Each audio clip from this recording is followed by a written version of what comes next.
সিদ্ধান্তের পরিবর্তন হওয়া জরুরি, যেটা বাংলাদেশকে নতুন একটা বাংলাদেশ তৈরি করবে? ৭৫-এর পট পরিবর্তন, যখন যেই উদ্দেশ্যে আমরা স্বাধীন হয়েছিল ডেমোক্রেসি, সেই ডেমোক্রেসিকে যখন টুটি ধরে হত্যা করলেন এবং বাকশাল প্রতিষ্ঠা করলেন, তারপরেই দেখা গেল যে নতুন অধ্যায় আসলো শহীদ রাষ্ট্রপতি জিয়া রহমান।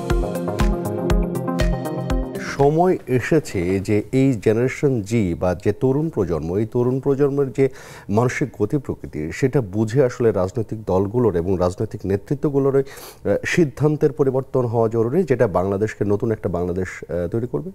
শুধু বাংলাদেশ নয়, এই যে আমাদের আন্দোলন, এই বিপ্লব, এটা পুরো বিশ্ববাসীর জন্য একটি অনুকরণীয় বিষয় এবং পুরো বিশ্ববাসী, আমরা কিন্তু এই প্রোডাক্টটাকে পয়েন্ট করতে পারিনি। এই যে আমাদের আন্দোলন, this is our product, and এটা আমরা কিন্তু অল ওভার দ্য ওয়ার্ল্ড আমরা এটাকে দেখাতে পারি যে দেখো কিভাবে বৈষম্য বিরোধী আন্দোলন, বৈষম্য কিন্তু সব জায়গায় হচ্ছে, নট অনলি ইন বাংলাদেশ, পার্শ্ববর্তী দেশে হচ্ছে, সব জায়গায় হচ্ছে। এই বৈষম্য বিরোধী আন্দোলন, এই যে ইয়াং জেনারেশনটা কীভাবে এটাকে এসকেলেট করে, এই জিনিসটা কিন্তু পুরো বিশ্বের জন্য শিক্ষণীয় এবং we must admire this students leaders.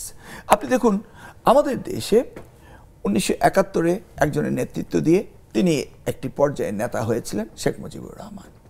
৭৫-এর পট পরিবর্তন, যখন যেই উদ্দেশ্যে আমরা স্বাধীন হয়েছিল ডেমোক্রেসি, সেই ডেমোক্রেসিকে যখন টুটি ধরে হত্যা করলেন এবং বাকশাল প্রতিষ্ঠা করলেন, তারপরেই দেখা গেল যে নতুন অধ্যায় আসলো শহীদ রাষ্ট্রপতি জিয়া রহমান।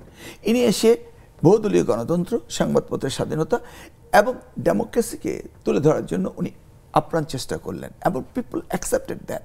সেটা দেখেছেন ওনার 1981 সালে 30শে মে শাহাদাত বরণের পরে বিশ্বের ইতিহাসে সবচেয়ে বড় জানাজা তিনি পেয়েছিলেন। সকলের চোখে অশ্রু এসেছিল সেই দিনকে। তাহলে he was recognised after his death যে না, he was in the right track.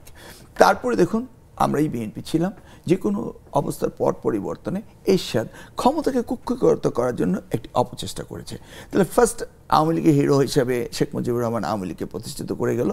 শহীদ রাষ্ট্রপতি জিয়াউর রহমান নতুন ফিলসফি নিয়ে 19 দফা কর্মসূচি নিয়ে, যেগুলি এখনও বাস্তবায়ন আমরা করতে পারিনি, 19 দফা কর্মসূচি বাস্তবায়ন করলে আমাদের অনেক কিছু হয়ে যাবে।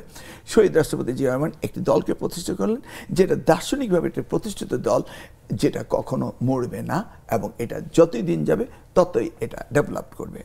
দুইটি দল হয়ে গেল। তারপর এর সাথে সে সুবিধাভোগী রাজনীতির জন্য সুবিধা দিয়ে হালুয়া রুটিয়ে দিয়ে তিনি একটি দলকে প্রতিষ্ঠিত করলেন। এখন আসুন, এই যে জেনারেশন জি যে কাজটি করলো, এই কাজটি কিন্তু একক কোনো নেতৃত্বের অধীনস্থ করেনি। দেয়ার ওয়াজ নো সিঙ্গেল লিডার। সেই জায়গাটিতেই তারা হলো কনকাকুলামের লিডারশিপ নিয়ে তারা কাজ করেছে। ধরুন আমি যদি বলি একটা নিউ কনসেপ্ট আমি যদি বলি United states of America Republican and Democratic party কি কোনো একক ব্যক্তির নাম আপনি বলতে পারেন? প্রতিষ্ঠাতার নাম কি আপনার মনে আছে? নিশ্চয়ই না। এই যে নতুনভাবে আসা, এই যে অনেকগুলো ছেলে মিলে মেয়ে মিলে একটা সমন্বয়ক হয়েছে ইয়াং জেনারেশনে, তারা এই যে একটা কনসিডিয়াম করলো, এটা তো আমি দেখছি যে মডার্ন পলিটিক্স যে আমেরিকানরা করছে সেইভাবে তারাও এখানে করছে। মানে যেটা আপনি শুরুতেই বলছিলেন যে এখন শুধু এটা বাংলাদেশ না, আসলে গ্লোবাল জায়গা থেকে আসলে গ্লোবাল কমিউনিটি নাও।